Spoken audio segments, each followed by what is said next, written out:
Hello, everyone, and thanks for joining us on this mini masterclass on cross-border. I'm calling this the mini masterclass because we concluded a one-week-long virtual summit on cross-border in July 2020, and we got some very interesting feedback. In fact, the entire week-long gave complete full coverage and deep dive into every aspect of cross-border, but there were many who could not attend each capsule and missed out on some elements. So which is why what we decided to do this time was create a crash course of sorts, where we discuss the complete cross-border suite in 1 hour, and we focus largely on the dropship model. So apart from some of the most asked questions that we will be catering to today, we will focus more on returns, refunds, reconciliations, and the nuances of international remittance, apart from other things. So let's just first begin by welcoming the panelists. The first panelist today here is Siddharth Shankar Prasad. I talked about the fact that we will be focusing a lot on international remittances. So Siddharth is the director of BD and partnerships at Pingpong, which is a leading cross-border payments company. Siddharth comes from a very, very illustrious background. Majority of his experience has been in e-commerce at Amazon India in business development, program management, and in in-stock management roles. And he's currently leading the India office of Pingpong Global Payments. So welcome, Siddharth. Thank you so much for joining this session. It's such a pleasure to have you here. Thank you, Rachna. Next in line is Sumit Karanji, who is an expert, e-commerce expert, and he's helping sellers identify unpaid leakages from marketplaces and add 3% of annual GMV back to their PNL. Now, this is something that I have actually copied from his LinkedIn promise. And I'm sure Sumit can throw a lot of light when he is talking about this during our panel discussion, but this is a fantastic promise to make. And we would love to hear Sumit on this. Sumit has an entrepreneurial background, and he successfully sold off his last company and joined Vinculum as a sales evangelist. So welcome, Sumit. Always an honor to host you on a web panel. So I look forward to hearing you today. Sure. Our third panelist for the day is Abhishek Mitra. He is the business head for cross-border at Vinculum. Abhishek has successfully made more than 100 brands go live on their cross-border journey. And prior to Vinculum, Abhishek worked for brands like Levi Strauss, Shoppers Stop, House of Anita Dongre, amongst others. We will hear, Abhishek throw a lot of nuanced perspective in terms of what are the typical challenges that a seller faces when he is looking at registering on marketplaces, documentation issues, etc., etc. And based on the experience of having taken so many of our customers live on cross-border, we will get some fantastic perspective from him. So welcome, Abhishek. Thank you so much for joining this panel. Thank you, Rachna. So as the topic of this web panel suggests, we will cover the end-to-end cross-border journey, and we will focus on the dropship model for global marketplaces.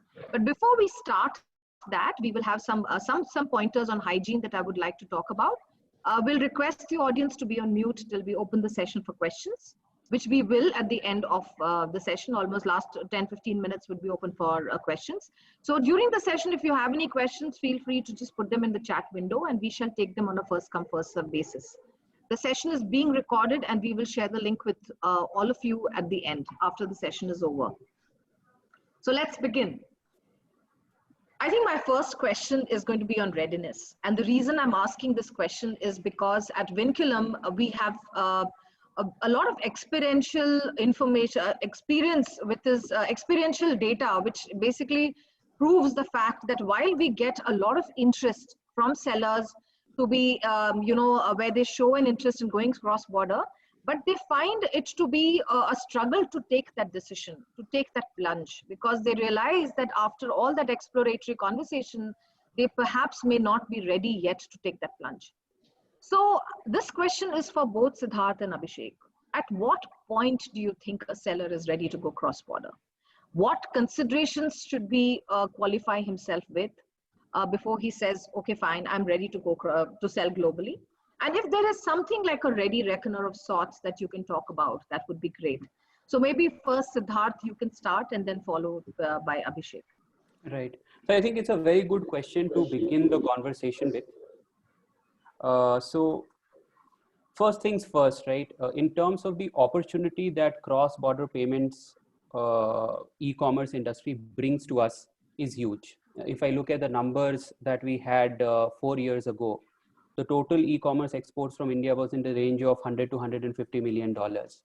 This year, that number is expected to be 1.5 to 2 billion dollars, which means that the number has grown 10x in the last 4 years. And by all expectations and by all projections, that number is expected to see a very steep rise in the coming 4 to 5 years. So some of us may remember that Jeff Bezos was here in India earlier this year, and he spoke of a number of $10 billion as e-commerce exports just from the Amazon marketplaces by 2025. So different experts have different projections, but the number ranges anywhere between $5 to $10 billion. So the first obvious point for all of us to take home is that there is opportunity in this segment. And those sellers who are able to join this curve earlier will be able to leverage more and will be able to create more wealth for themselves. So that's number one. That's a fact for all of us to establish. And it's already established, and that is something that we can be rest assured of. Now, coming to the question of readiness, there are two aspects to this. First is the operational readiness, and then the second comes from the perspective of the business readiness. As far as the operational readiness is concerned, different marketplaces have different requirements. For example, for selling on Amazon.com or the other Amazon marketplaces, the requirements are pretty simpler. Even if you have an Indian entity, even if you do not have a warehouse operations in the US, you can begin selling on the global Amazon marketplaces. Whereas for some marketplaces like say a Walmart or Wayfair, you need an entity established in the country where you are selling. However, having said that, these operational requirements are something that can be fulfilled. There was a time 4 to 5 years ago when that support system was not there. But now there are many companies who have the right support system to enable you to fulfill some of these operational requirements, Vinculum being one, in the payment space, Ping Pong being another. The more important question is the business readiness. So when it comes to business readiness, from my understanding, there are two things that sellers should want to answer for themselves. The first thing is in terms of the profitability. So when you start selling globally, there are a lot of cost centers that you incur in your entire journey. The first cost center would be in terms of getting the customs clearance. You would be incurring some expenses over there, the custom clearance charges. You would be sending the shipment from India to the warehouse in the US, for example, if you are selling in the US. After that, there would be expenses that you would incur by selling on the marketplace platform, which are the marketplace charges, and then the end shipping charges to the customers in the country wherever you are selling. And then when you receive payments back, then there are currency conversion charges. So there are a lot of expenses that you incur in that entire process. You need to estimate whether by selling at relevant and competitive price points, end of the day, will you be able to be price competitive or not? That is the most important thing. If you are not being able to be price competitive, then that means that you need to improve your sourcing, or you need to improve or reduce the cost in some of these cost centers that you have. For example, if I'm selling bed sheets, if I see that at the thread count at which I'm selling, majority of the sellers on Amazon or Wish or Wayfair are selling at $30, then I need to make sure that in the price range of $25 to $30, I will be able to be profitable. So that's the first important thing to be really aware of. The second thing is, a lot of us are either selling currently domestically, say on Amazon.in or Flipkart, or have some other businesses, and now we are taking this up as an additional business. So if we are doing that, we will require additional investment as far as the inventory is concerned. Now, you cannot have too little inventory, because then you will not be able to generate the necessary momentum in your business and reach the break-even point. And of course, you need not begin with a very large inventory, because then you run the risk of having blocked capital. However, whatever is the total amount of sale volume that you are targeting. For example, if I were a seller, I would target that in the first 8 months, 6 to 8 months of operation, I reach a monthly run rate of $20,000, $15,000 to $20,000 at least. For that, I would need for one rotation, I would need inventory worth $6,000 to $7,000. But to be able to sell that much, at least I need to have 3x of that inventory sitting in the warehouses in the US. So I need inventory worth $20,000 to $25,000. So that's one set of inventory that is sitting, plus I'll have to plan for in-transit inventory as well. So that is the second consideration that I need to take into account as far as the investments are concerned. So these two things are important things as far as I believe in terms of deciding your readiness as a seller in terms of taking that plunge. Sure. Yeah, Abhishek. So maybe you can throw some light. Yeah. Yeah, absolutely. Good afternoon, all. Pleasure having you on this webinar. And good afternoon, my colleagues Sumit, Rachna, and Siddharth. So carrying on from where Siddharth left, I think he's covered some very relevant points. But I think what is also very interesting to note as on today is that is international expansion something which any seller would consider as part of a short-term gain, or would it be something that he considers really as part of a long-term strategy? Short-term gains would mean that he may have some overstock merchandise in today's scenario because due to pandemic, a lot of stores have probably surplus inventory which they might want to kind of kill off in other markets. A long-term strategy could actually mean building the brand in those markets. So it really depends on whether a seller is looking at this as a short-term gain or as a long-term strategy. That's very, very critical. The other perspective, which is very, very important, is the technology aspect. Most of these sellers, typically, as we see, are working either on the Amazon platform for global selling, or they are working through some of the distributor model in terms of wholesale buying. But unfortunately, most of the sellers today lack a robust technology which is helping them to scale up. Not only it is providing them a uniform view of inventory, but it is also not helping them really to make any price corrections which are very dynamic. It is probably also not helping them in getting the right attributes and the right content on marketplaces. So technology, of course, plays a very important part, and I think some of the sellers are realizing the importance of technology today in terms of connecting with the right channels.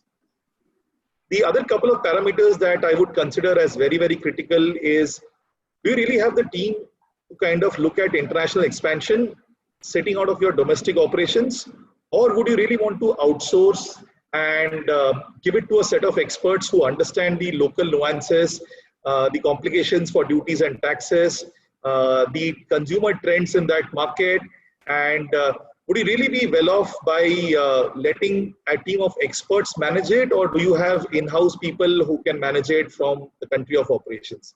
That's very, very critical in the seller's journey internationally. The other two parts that I would want to bring up is, what are the channels that a seller is typically looking at when it comes to expansion? Till a couple of years back, most brands, when they wanted to expand, found offline as the most prominent channel, because that is where a bulk of the business came in from. Whether it's expanding through the large format stores or through the exclusive business outlets, the franchisee-owned outlets. But then onwards, the dynamics have really changed.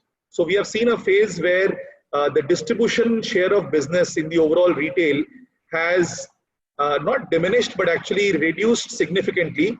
And the share of business has actually been taken off by the modern trade formats, the large format departmental stores, and very recently online. So e-commerce is right now on a boom. For a lot of brands, the market share from e-commerce has been anywhere between 10 to 15%. Very, very low double digits, or maybe even single digits in case of most brands. But with the pandemic, I think there is a shift in the buying behavior, and a lot of people are actually migrating to ordering stocks online. So for the new set of sellers today, I think it's very, very critical to determine the channels which will give them the due visibility when they launch in a new market, and then maybe look at an omni-channel kind of a model where they expand across other channels. And I think the last part which I would want to touch upon, something which Siddharth has already mentioned, most sellers are extremely passionate about creating their brand internationally without evaluating the operational cost and the duties and taxes. In a very competitive market outside of India, it is very, very critical to understand what duties and taxes will be applicable for your product, who's really the local competition. Like Siddharth mentioned, if you are operating above the average category price point, there is every possible reason to believe that your product may not have the right traction that you may desire. So it is very, very critical for you to evaluate the competitive landscape and the operational costs that are involved when you expand internationally. So that, I believe, would be the couple of reasons, Rachna, that any seller would be looking at to evaluate before they expand internationally. Sure. Thank you so much, Abhishek. Thanks, Siddharth. So, Siddharth, I have a follow-up question to that. I mean, one is, your state of readiness, and you have already talked about Ping Pong is currently serving around 5,000 odd sellers and enabling freelance payments instantly to local bank accounts. But can you just throw some light in terms of categories that are really selling? And what are those categories where Indian sellers have been extremely successful, and why do you think they have been so? So that would be very interesting. Right. So, yeah, so firstly, again, just as a caveat, right, there are a few specific categories that Indian sellers have been able to do well in. And that holds good for most geographies. You will find that there are specific set of categories where majority of the sellers from that country are able to do well in. But having said that, if you have the right product quality at the right price points, it's not necessary that if your product is outside the list of those specific categories, you will not be able to do well. So that's the first important thing that I would like to put on the table. Having said that, there are a few categories where Indian sellers have been able to do extremely well or better than in other categories. The first is bed sheets. Within bed sheets, cotton bed sheets is something that a lot of Indian sellers have seen success in, especially in the last 2 to 3 years. And that has been driven because of the fact that there are export destinations in India already where there is a good quality of bed sheets at the right thread counts and right price competitiveness, which is already there, like Indore and Karur in Tamil Nadu. Besides this, you will see sellers in selling leather bags, wallets, and accessories, as well as leather jackets, who have been able to establish a niche for themselves. Another category which is pretty evident is within the apparel segment of ethnic women apparel. So sellers from Jaipur and centers in Gujarat like Surat and Ahmedabad, they have been able to build a stronghold in this particular category. Besides this, home decor obviously remains an important category for Indian sellers. Beyond home decor, there is a very interesting category of brass and copper utensils and statues. So a lot of sellers from Muradabad and the surrounding areas, which have traditionally been a center of such products, again have been able to do well. Beyond all these categories, there is again another interesting segment of Ayurveda products, which very strongly relates to Indian sellers and has a strong demand in the US and in UK and Europe to some extent as well. So these are some of the categories basis our experience and my prior experience at Amazon, where Indian sellers have been able to do well compared to the other categories. If I may add to some of the categories that Siddharth mentioned, see, every pandemic, creates opportunities for some brands and some categories, and unfortunately, some categories have a very slow start in terms of business when they, come back and open shutters. But what we've seen recently, in fact, I was reading an article today. Kitchen goods have actually made a comeback, and one of the companies, Tupperware, I mean, it's a brand which is almost 4 decades old. I had almost forgotten the name. Probably used tiffin boxes in my time when I used to go to schools. Tupperware almost on the verge of closure globally as a company. And for almost 3 decades, they were almost on life support. Nothing much was happening. The market was being taken by ready-to-cook products. But suddenly the company has made a turnaround. In US, I probably think they are about 30 million profit in terms of the last quarter, which they have reported. So that's a welcome comeback to business again. Kitchen goods, like I said, are doing extremely well. The other significant categories which I can think of, one of them is toys. With a lot of time being spent at home this year, almost all the schools have had online classes. For children, a lot of companies which are into board games have done very well. One of the companies which has been in India for quite some time, Hasbro Clothing, has seen a 21% jump in revenue from the time the markets have closed, purely on the back of online sales on Flipkart and Myntra. That's a very welcome change. Ready-to-cook products, with a lot of people spending time at home and working out of home, ready-to-cook products have seen an absolutely phenomenal jump in business. Some of the bigger brands from India who have traditionally been brands in the modern trade or the distribution channel, like for instance, Jubilant Food Networks or Adani that I can think of, Amul, CureFit, they have all come out with ready-to-cook products products which require limited heating and boiling before they can be consumed. So those kind of products are doing well. Grooming products, DIY kits, a lot of times in the last 8 months, I think hardly any of us have visited any salons, or we have not had haircuts. So a lot of people have actually used grooming products and DIY kits at home during this pandemic. Maternity wear typically has been again one more segment which has been on the rise. There's been a lot of demand for it. Unfortunately, the number of brands in India, we just had one big name, which is Mothercare, which has been offering products in this segment consistently. But a lot of labels which are homegrown labels from India are now finding a lot of international demand. So I would say that some of these additional categories have seen very, very good demand, maybe due to the pandemic. But yes, like I said, the pandemic does provide opportunities for some categories and brands. Some of the other traditional brands will definitely have a comeback in the days to come. And also there's, even if it's because of the pandemic, there could be change in behavior over a long-term period. Yeah. So Yeah. I'm sure this will. So thanks a lot for that. Abhishek, I just want you to throw some light on seller registrations in marketplaces. Based on your experience working with sellers here in Vinculum, if you can just tell us, what are the certain nuances on this? Because is a local entity really required, and how do they manage return? How do you manage returns when you're sitting in your home country? Sure. Very, very interesting question. I think asked by a lot of sellers. And I think at the beginning of the discussion, you did mention about dropshipment being the most relevant or the most favorable option by some of the sellers when they expand.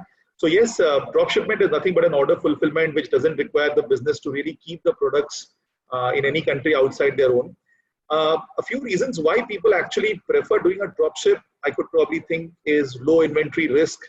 When you're going to a new market, you do not understand the competitive landscape or the assortment that is required.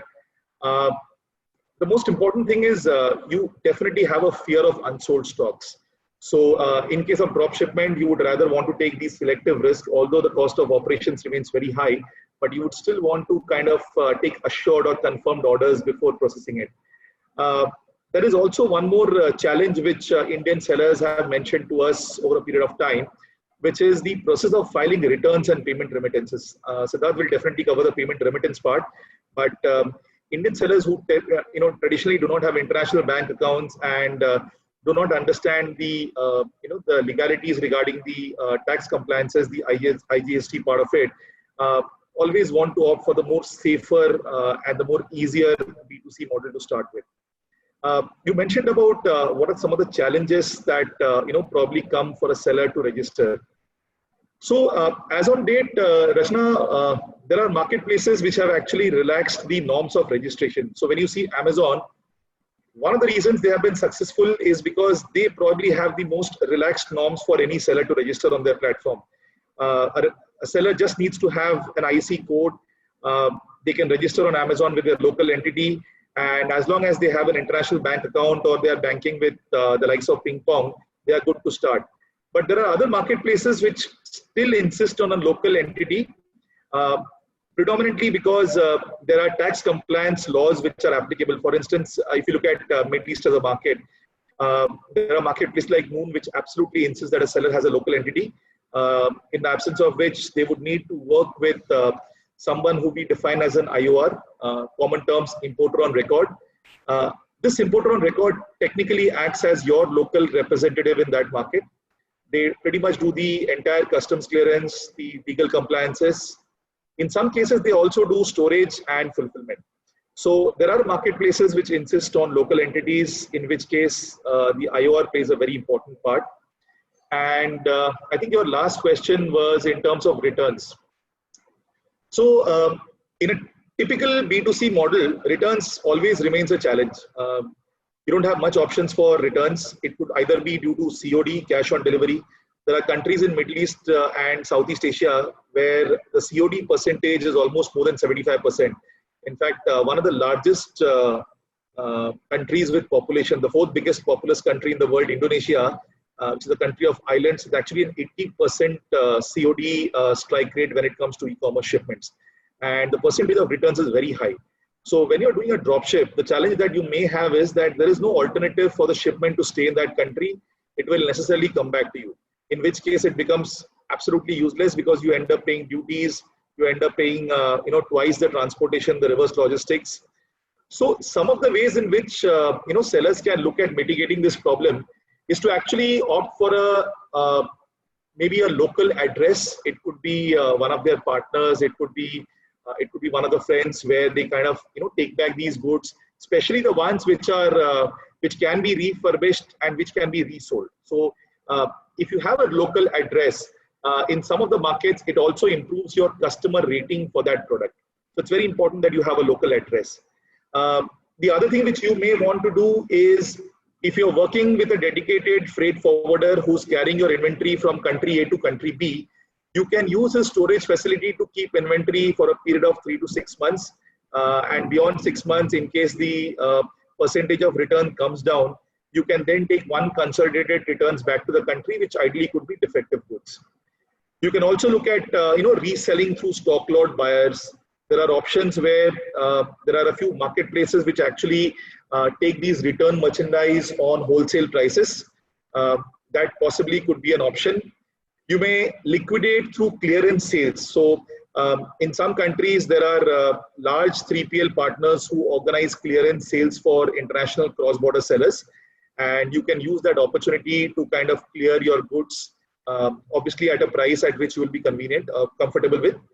And after doing all of this, if you're still left with any returns, you may actually want to take back these goods, but you may want to use the most convenient and the most economical carrier, which in most countries is the postal services. So you may want to really take back goods through somebody like a United States Postal Service or a India Post. It brings down the cost and also ensures that the timeline to take back the returns is kept at a minimum. So these are some of the options that are there in terms of returns management.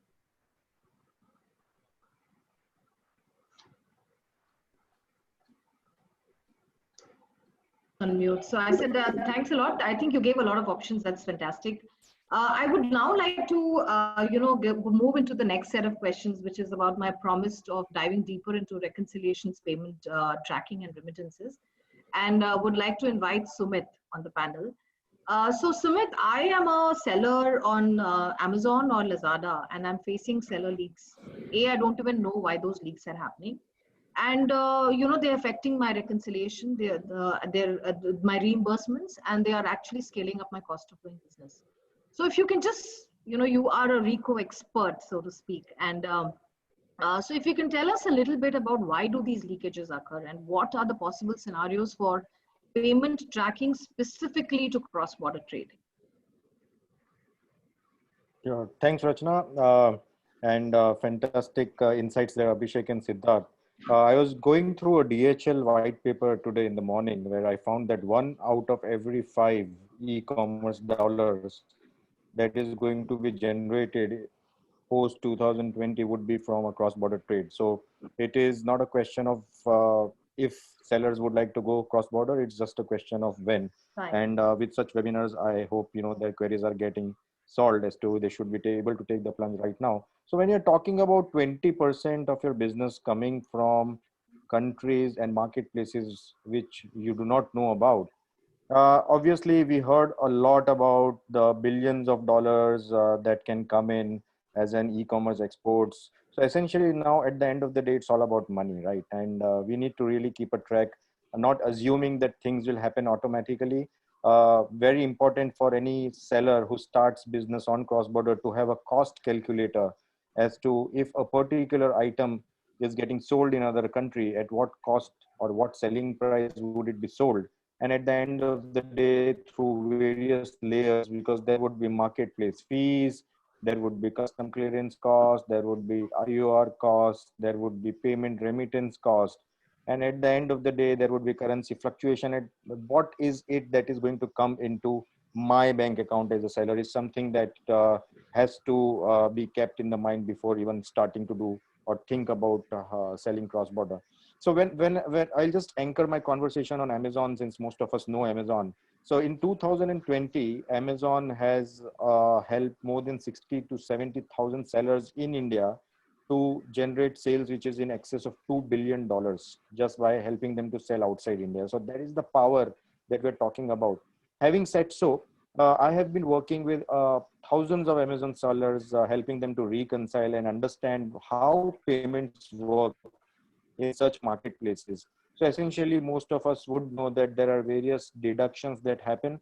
And at the end of the day, once those deductions are remitted back, you should understand if those deductions are correctly charged or not, because there are a lot of things which happen which you may not be even aware of. Because if every day sales is happening, every few days the payments are coming, the returns are coming, you are busy sourcing, you're just busy planning the season. But what you're really forgetting is that uh, are you really keeping the track on the money? Has the correct money come or not? So when we figured out and we did an analysis on around 1500 sellers, we found out that 1% to 3% of your annual turnover, that could be a possible leakage, which you're not even aware of. It's all unidentified. It's hidden, which essentially means, so if you're talking about, let's say, for example, 1 crore of sale, you're essentially talking about 1 to 3 lakh being washed away, and you would not even know it. And the good thing is that you can identify it, and you can also claim the same money back. Now, why do these payment leakages occur? uh, See, it's all about technology, right? All these marketplaces also operate on a robust technologies, but there are glitches that happen sometimes which are unintentional in nature.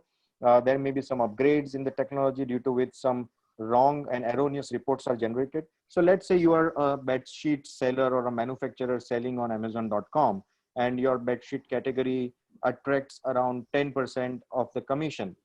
But if you really see the payment files, you will come to know that maybe in few of the records, you have been charged 20%. And those would be completely a technical glitch. All you need to do is to identify those leakages and raise the claims back to the marketplace, and they would be happy to reimburse you. The another reason which we have found why leakages happen is if a shipping partner picks up the product from your warehouse. And when we are talking about cross border, the inventory may or may not be in your warehouse. It could be in an Amazon fulfillment by Amazon warehouse, where inventory is just lying out there. You just do not have any control on the physical inventory. Once the pickup happens, all these parcels are there centrally collated into a logistics hub, where then they are sorted as per the destination city, and they're also sorted as per the packaging weight. Now, let's say you are getting charged a 65 rupees for a 500-gram package as a shipping charge, which could be a local courier, it could be a regional courier, or it could be a national zone courier. Instead of a local charge, you might end up paying a regional charge, or instead of paying a regional charge, you might end up paying a national charge due to some technical glitches at the sorting center. Let's say you're only selling a product which is just 500 gram as a packaging weight, but due to the manual errors or some errors at the hub, you might end up paying a 1.5 kilogram charge. So such kind of things impact your shipping overcharges. During the catalog, and when Abhishek was echoing about the assortment part, you need to have a catalog which is ready to be published across marketplaces in all those cross-border domain. So essentially, we are also talking about automizing such things where a system could help you and technology could help you to publish your catalog to different marketplaces without really doing it manually. So that is something which you should also keep in mind before you start selling cross-border. The more catalog you sell, there are dimensions inside the catalog of your product which needs to be uploaded. And during the upload, sometimes instead of a millimeter, you might end up writing a centimeter or an bedsheet seller, Siddharth, where they were getting huge shipping charges. And one fine day when the reconciliation happened via our platform, we found that the whole origin of this leakage was at the seller's end, where instead of a millimeter, they had put a centimeter, and no one came to know, and the charges were taken accordingly. So such kind of minute things happen where leakages start. So there could be overcharges in the commission, there could be overcharges in the shipping fees. If you're keeping your goods at the FBA, there could be pick and pack overcharges. We also touched upon returns, which seems to be an area where a lot of sellers fear. It is not just about handling the returns. we need to see if the returns that are coming are those in a good condition or a damaged condition. Now, again, if those are damaged, there is a policy where you're able to file a claim and get the reimbursement back, but no one really knows about it. First is the lack of information, and second is, even if the information is there, how would you know which orders are damaged and which are not? Again, you would want to use a technology to assess all those returns, see if those are in damaged conditions. And the worst case, which is the most common scenario, is the returns don't come at all, even though the customers have returned it. Even after 30 days or 45 days, the inventory does not come back at all, neither in your warehouse nor in Amazon's warehouse. So such missing inventory cases also happen. It's not specific to US or the Europe or Japan or in India. It's there everywhere. If you check out the seller forums, you would find the same pain point. So these 6 to 7 scenarios are there under which all these leakages happen. And the good thing is there are systems available like a WinReco, which can help you to identify all these leakages, and while you are busy selling and planning for your big festival seasons. So that's my take, Rachna, on the leakages part. So, so there are a whole lot of reasons, and especially when you are doing, as you rightly said, when you are doing a sale which are running into crores, etc., etc., to be able to monitor that, I think there has to be some level of analytics, which I think is extremely critical for any seller to be, using. And if you can just throw some light on what is the level of analytics. You did briefly talk about the WinReco as a product, which I think would help you with, helping in your reconciliation. But is there some kind of a seller analytics that, a seller should be looking at on a day-to-day basis? Because you actually mentioned a whole lot of reasons. So it could be this, it could be that, it could be whatever. So but that entire funnel turns out to be extremely complex and complicated. So for a seller to be sitting in a domestic location or selling in different geographies, what kind of analytics should he be looking at? And if you can just tell us a little bit about that. Sure. So the most important thing, it really does not matter if you're selling online and offline. At the end of the day, you need to keep a track of your profits and gross margins, right? So when I spoke about cost calculator, it would mean that you are working at a certain gross margin, and you would know what payments you are going to expect if you sell a particular SKU of a particular category. Now that is all okay. You know that, okay, I'm going to sell it at $100. I'm going to get back $80 at the end of the day. So $20 is something that I would lose. Assuming that I produce the goods at $40 is my gross margin. This is an assumption on the basis of which we start doing business, whether in India or cross-border. Especially in cross-border, there are various nuances, and I would allow Siddharth to touch upon the payment remittance, currency fluctuation, and all those parts. But in terms of the analytics, the single most metric to measure is the order ID level profitability. What are you exactly earning on your particular order? And it could be true that you are earning 20% today, but tomorrow that could be a Prime Day sale, and you might have committed some seller funded promotions, or maybe the marketplace has committed some marketplace funded promotions. Your gross margins would not remain the same. So as a business, you need to go into the detail, checking the line item level profitability, and then you go into the entire universe of your orders and see what is it that on a monthly basis you're earning. The second important point is, how would you know which orders contribute maximum to your leakages? It could be that you are selling 200 active products, out of which only 5 would be contributing to maximum leakages. Now, as a seller, you would always want to identify those 5 crooks and maybe take them out of business, or maybe delist them, so that your entire business goes well. And so again, this is analysis, right? How would you know which are the maximum contributing leakage SKUs? What is your line item level profitability or an order ID level profitability? And from which warehouse? Let's assume you're working from 5 warehouses across various countries.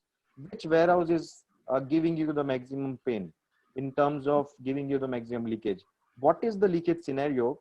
It could be a shipping overcharge, where it might be contributing to a lot of damages to your bottom line, right? So all from my perspective, it is tracking the line item level profitability, keeping track on the returns which are damaged or missing. And third is to keep track of who your crooks are in terms of which products are giving you the maximum damage. Okay. So, Siddharth, do you have any, thoughts on this, on the same question in terms of payment analytics that a seller should monitor? Right. So I think Sumit has very well covered a lot of the analytics that a seller has to be aware of, especially while selling cross-border, and a lot of leakages that are there in the system at large. Now, if you look at specifically from the lens of payments being received in your bank account, it becomes a little more complex when it comes to cross-border selling. When you are selling domestically, the process is simple because the marketplace is sending payments to you in INR and you're receiving it in INR in your bank account. So it's more or less like a conventional NEFT transaction or an RTGS transaction. However, let us assume that you are selling from India on a marketplace in the US like Amazon.com. The marketplace in this case would be sending remittances to you in US dollars and you are receiving it here in INR. Now, there are a lot of steps that are involved in that entire transaction and things that we need to be aware of to make sure that the reconciliation is correct. The metrics that we are looking helps us understand the entire leakages in the payment process. So the first thing that happens with a lot of sellers is that they usually start selling on multiple marketplaces, be it Amazon.com or Amazon.co.uk, the multiple marketplaces in Amazon Europe. And in many cases, what I've seen is that at the end of the month, they sit and look at their bank statements to understand how much payment has come from which marketplace, and then tally whether this payment is in line with the sales that they have made or not. So one important thing that needs to be done, which, for example, we try to do with our payment solution at Ping Pong, is to bring all those things together in a single interface so that you can track with the single click the payments coming in from different marketplaces. You can go back in time for any number of months and look at every single transaction and tally it with the sales that you have made on the particular platform, so that that reconciliation from sales to the remittances becomes easier. The second thing that you have to do is make tax payments. So when you're selling, for example, in the UK, you have to make VAT payments to the UK government, to the HMRC in the UK. Similarly, you have to make GST payments in Germany, and so on and so forth.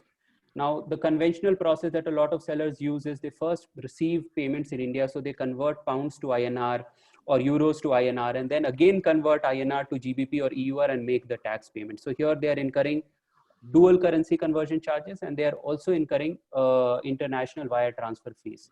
So that is again something that we try to cover up for the sellers who are VAT payment tools, and that is something that sellers need to take into account when they do their entire reconciliation of payments from the marketplace to receiving it in India.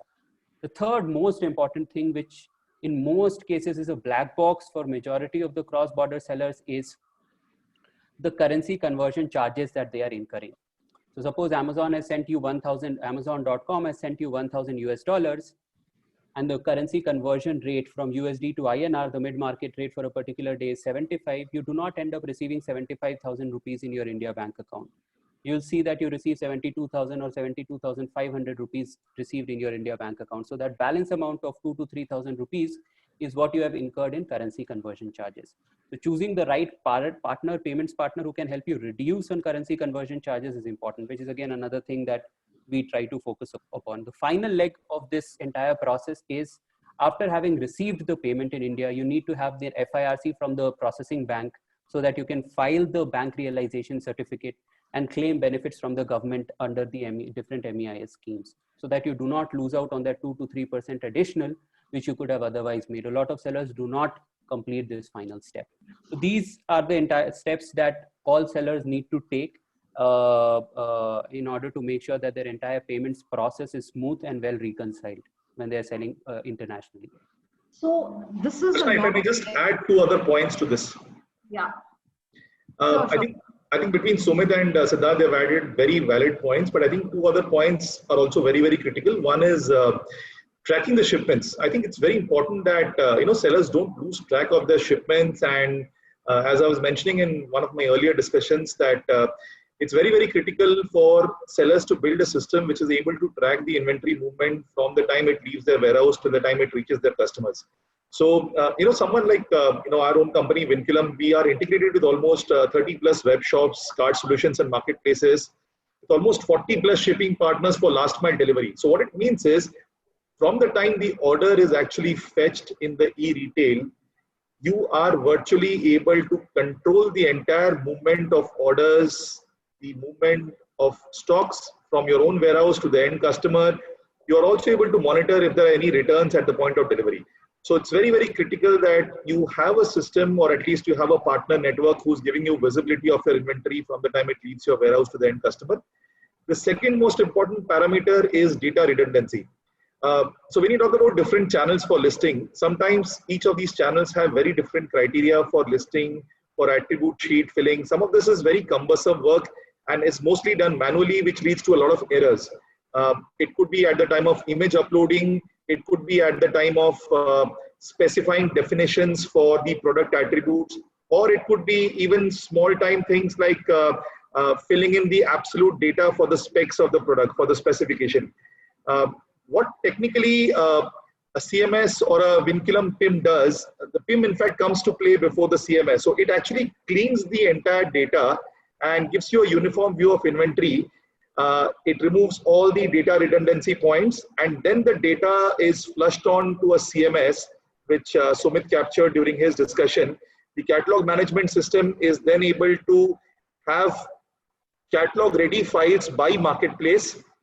The entire data is stored in a central repository, and the customer needs to make only one updation manually. Thereafter, it is all uploaded from the central repository for n number of marketplaces which a customer may want to expand to. So I think these are 2 or 3 parameters which becomes very, very critical for a seller to not only save time, but also to track his shipments. So thanks, Abhishek, for explaining the whole PIM and the CMS piece, which is, you're absolutely right, it's extremely critical point in a seller's journey. I'll just come back to Siddharth specifically on all the steps that you talked about with respect to the way the payment process works in global payments. You know, and I'll go back to the first answer that you gave us, which is, you know, in terms of readiness and how the person has to be looking at taking an end-to-end view and looking at what is the kind of cost that the person is actually going to incur. So is there some kind of a dashboard or a reckoner that a person can look at and say, so from step 1 to step 7 that we spoke about, these are the kind of charges that one has to be conscious about? Because there's otherwise it's all very exploratory. So is there something that person can look at and get that information? Because you are experts on this and you can talk about this like the back of your hand. But for a seller who's just starting his journey, how do you help that person? Right. So yes, you're correct in saying that there's a lot of seller education that is required to better equip the sellers in enabling their entire cross-border e-commerce journey. Now, some of the things that we try to do at our end, and I think some of the initiatives that Vinculum has also taken are steps towards that direction, is firstly, whenever we onboard a seller, our sales team is very well equipped to guide them on each of these costs that they are going to incur, the things that they have to be aware of, and the entire process of getting their stores listed and started on different marketplaces. Besides that, the platform, the tool that we give to the sellers from Ping Pong Send, for example, helps them have a very clear picture of how much cost they are incurring for each of their transactions, from the time that the remittance is sent from the marketplace to the time that they have inbounded the payment in their bank account in India. So they can go and look at each of the past transactions, the date and the time at which the currency conversion happened, how much was the USD to INR rate or the GBP to the INR rate that they incurred, and then of course a follow-up FIRC for all those transactions. But yes, having said that, there is more work to be done in this space in terms of creating content, which we are working on in terms of creating a library for sellers, which can be very well accessed, not just by guys who are coming on board with us, but anybody who wants to take it up as an exploratory understanding can also go online and do that. So that's the next step that we are going to take in that direction. Okay. So we are, Sakshi, do we have time for another question, or should we open the floor for questions right now? Because I think we've had a very intense discussion and I will serve the next question only if we have time. Yes, Rachna, we can serve the last question. Okay, great. So the last question is actually for all three, and if you can just give a quick tip for each one of the, for a seller to essentially scale up. So I'm ready. I've decided to register on marketplaces, start. I've got my tracking and all the tech investments and everything in place. What are the different ways in which I can actually scale up my business? So I can start with Abhishek and then. Sure. Rachna, considering that the seller has already made an informed decision to expand internationally, I think what is very, very critical is an absolute clear visibility in terms of the business model and the cost associated with the model. Very, very critical for the seller to be completely in control over the operational costs so that there are no ambiguities at the time of doing business. Pricing and assortment, like I mentioned earlier, play a very important part. You need to be competitive and you need to have a unique selling proposition in any country that you are venturing onto. You cannot have a Me Too product which doesn't have a differentiating factor, and just because you are doing very well domestically, you can expect price arbitrage to be paid for your products. Today, almost every single market internationally is as competitive as India is. So having the right assortment and the right pricing is absolutely critical for success. A lot of markets also insist on local content and keyword optimization. So if you talk about some of the markets in Southeast Asia, I can talk about markets where there are local languages which are spoken, and out of the total online shoppers who come in to buy, a very significant percentage actually look at keywords in the local language. If you talk about countries in Middle East Asia, Arabic is something which is spoken largely in the Kingdom of Saudi Arabia, in also other countries. So apart from UAE, if you're expanding to countries outside of UAE, you may need to have content not only in English, which is the uniform language, but also in the localized language. Creating a web store sometimes gives you that traction, because a lot of brands insist that if there is a web store, they would understand that the brand has a local presence, whether it's an offline medium or an online medium, but at least they have they can recognize with the brand name locally. So having a localized web store does give them an advantage. And you need to invest in marketing to kind of build your brand. Amazon will not be able to give you the traction to consistently deliver numbers if you're not investing in marketing, either on Amazon or in digital channels outside.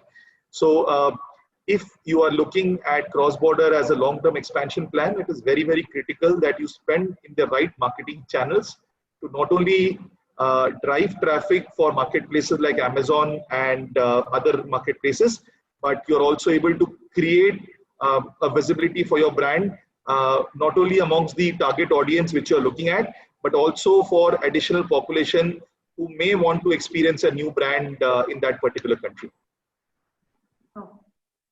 Siddharth, you have any tips for scaling up? So Abhishek has covered a lot of the important points very quickly. I would just like to mention about one factor which comes into play, especially selling internationally, is the number of customer reviews that you have had and the star ratings that you have had on your particular SKUs.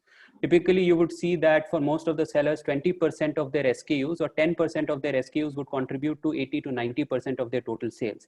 And these are the SKUs who would be having at least 100 customer reviews or more. So if I were a seller, I would first focus on making sure that out of my total portfolio, I have say 3 to 4 products which have at least 100 reviews. The way to do it is, as Abhishek was mentioning, investing in digital marketing and other marketing initiatives. So within the Amazon ecosystem, if we look at, sponsored products becomes a very important tool to invest in the initial part especially. Besides sponsored products, I would also focus on trying to get lightning deal slots for some of my products. You may not be able to get a lightning deal slot every time you apply, but if you are consistent in at least making an effort to apply for lightning deals through your Seller Central platform, there is a probability that you will start getting some lightning deal slots, which really gives a boost to the number of hits that you are getting on your products and therefore the number of reviews. The final thing is there are also a lot of options on Amazon and other marketplaces as well to run different promotions. So in the initial part, I would really want to build a few hero ASINs which can make sure that 80% of my total sales volume is taken care of. Okay, great.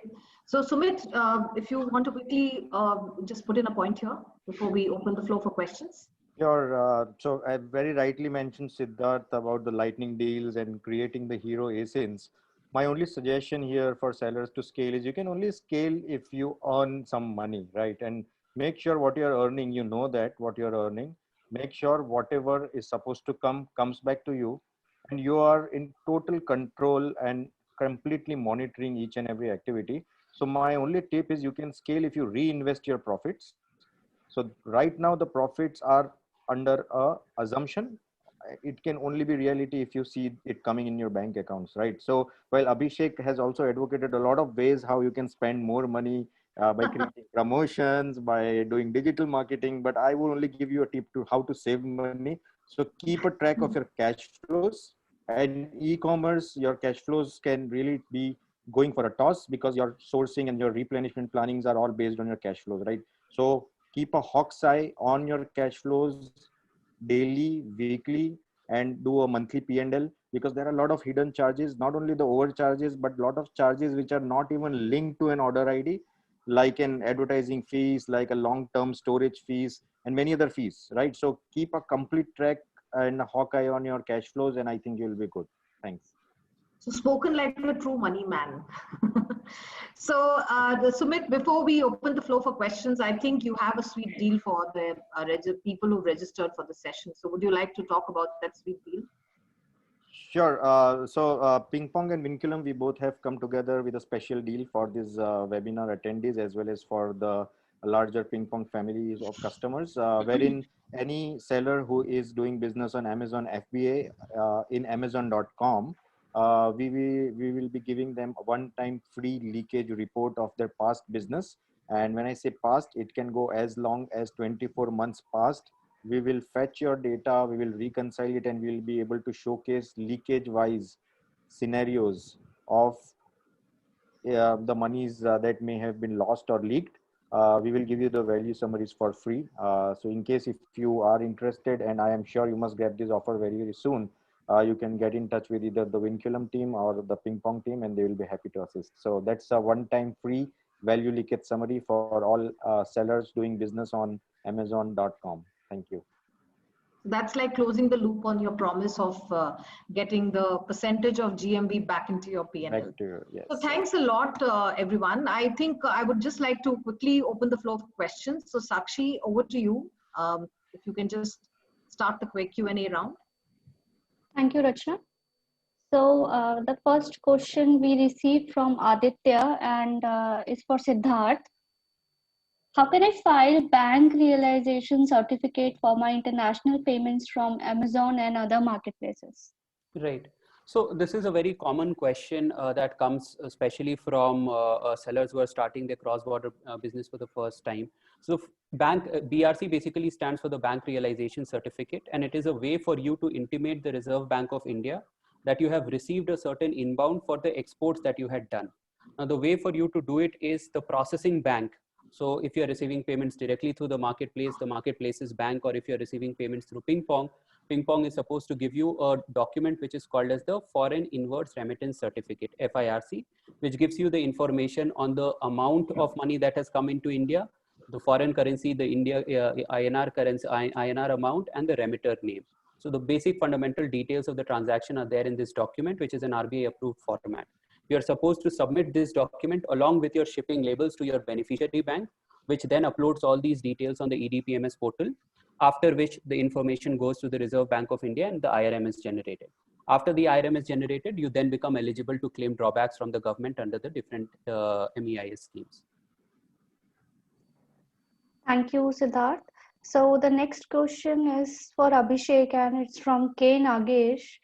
The question is, traditionally high value products are not purchased online. Is this trend changing?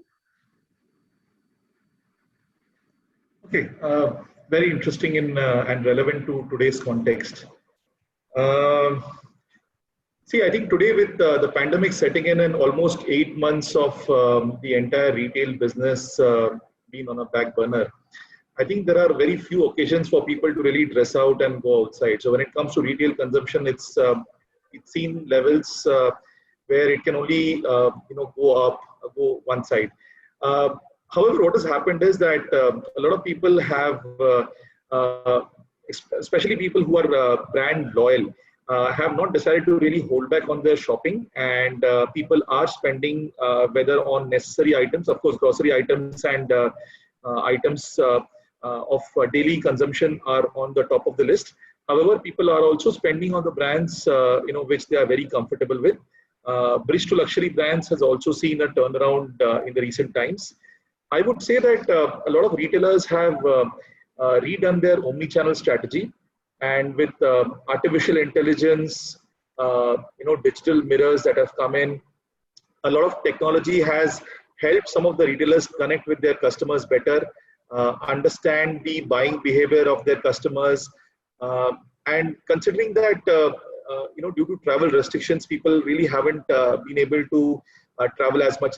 And in fact, in the times before pandemic, a lot of products which are on the expensive side or which are probably classified as bridge to luxury or luxury goods were actually bought during travels. With travel bubbles being there in place, people are buying these products locally, either from online channels or from brand distributors. And for these retailers and brands, my only suggestion would be to utilize the customer relationship management tools to target their customers, look at the buying behavior, offer very strong incentives, create a very significant value proposition which is able to bring the customer to the various channels on which they are listing. It could be their own web store, it could be private marketplaces, it could be offline channels. I would definitely see in the going times, demand for high value products will also go up. It's only a matter of time before the economy returns back to normalcy. But yes, to answer your question in one word, I definitely see that on marketplaces, the high value products are definitely seeing a bigger movement than they have seen before. In fact, I was reading a report today which was talking about how the furniture buying online has come back with a bang. So I guess that's another angle.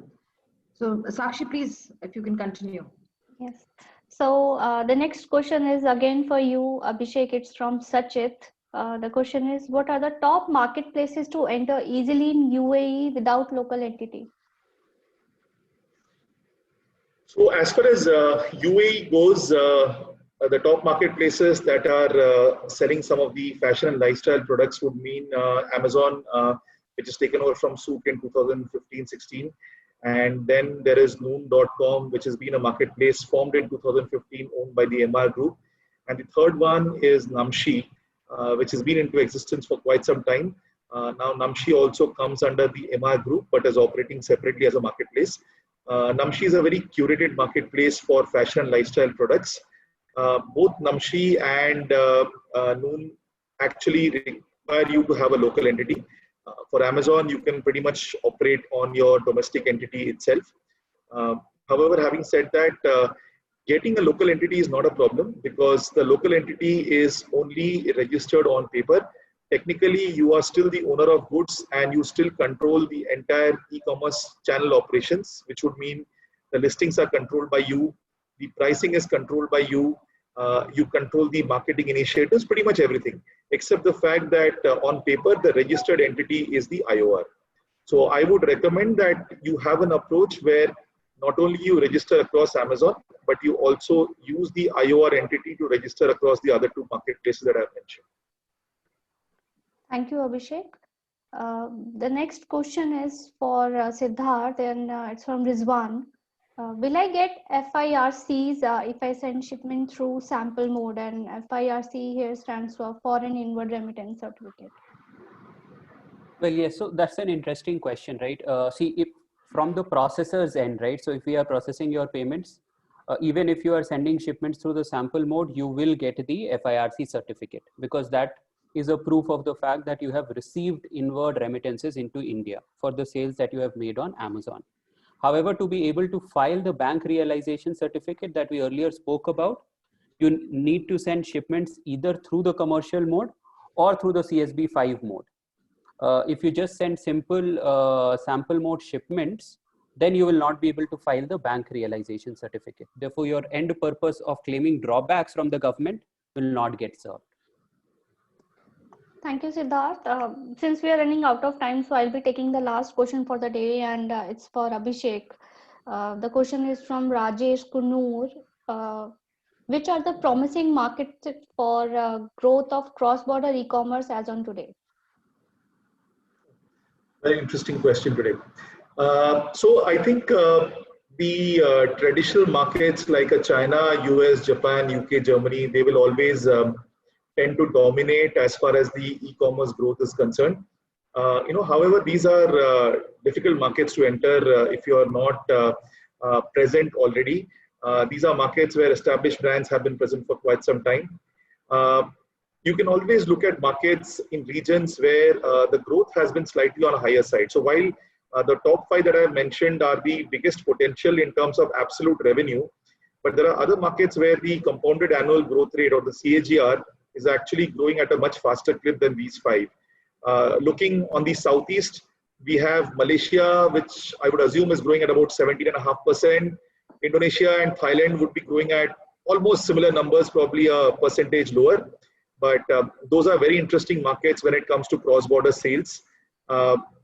When you look at the Far East, besides UAE, there is Kingdom of Saudi Arabia, which has now opened the businesses for cross-border to register. There are a lot of sellers who are registering right now on Noon and Amazon. They have opened up the markets. We have South Africa and Australia, which has seen a lot of Indian sellers wanting to explore, because these are markets. Australia, of course, is a very interesting market. There's a huge Asian population which is based in Australia, either for studies or on job. And that becomes a very relevant market for some of the Indian sellers to expand into. Coincidentally, if you look at countries in Latin America, they are also showing a very significant increase in business. Brazil, Mexico, and Argentina, I would assume, would be the top 3 in terms of e-commerce consumption. There are marketplaces which are hitherto unknown to a lot of sellers, like Mercado Libre, Linio, apart from Amazon, who are operating in those geos. And these are some of the marketplaces who have now opened up their platforms to register sellers from outside their own countries. So these become some of the important markets where sellers can consider. And even if you look at nations bordering India, especially if you're an Indian seller and if you're looking at a similar kind of profile to sell your products, you may even look at countries like Sri Lanka and Bangladesh, where traditional retail has also now moved on to online retail, and they are also showing very healthy signs of growth. So you may wish to look at countries, bordering India also for your expansion. Thank you, Abhishek. Rachna, before closing, there's a last question. I guess I would love to take that, and if you can answer. The question is from Sachit, and he's asking, can you please name a few best catalog management system to handle millions of listings? Rachna, you are on mute. So the answer is very simple to this, and I was hoping that you would not discount this question, Sakshi. Thank you so much for talking about it. I think the answer is very simple. It's the WinLister. And we will reach out to you very quickly, Sachit. And we'll give you a good demo so that you are convinced that it can actually handle millions of listings. So we have a ready tool, and it's just within 5 minutes you can actually, it's just a bulk upload on one Excel sheet, and we have integrations with around 60 to 70 global marketplaces. So it picks up the attributes of each specific marketplace, and it does the listing within minutes. So we would love to give you a demo shortly, and that's the best answer that I can think of. Thank you, Rachna. So thank you so much. Yeah, sorry. Yes, Sakshi? Yeah, I was saying Sachit will, Vinculum Group will get in touch with you soon. Yes. So thank you so much, Sakshi. Thank you so much, panelists, and thank you so much for all the participants and people who registered. We will be sending you the recording of the session along with the sweet deal that Sumit talked about. It's been a pleasure hosting you. So thanks once again. Thank you. Thanks, Thank everyone. you. Thank you. Thank you. Stay safe and good day. Yeah. Thank you.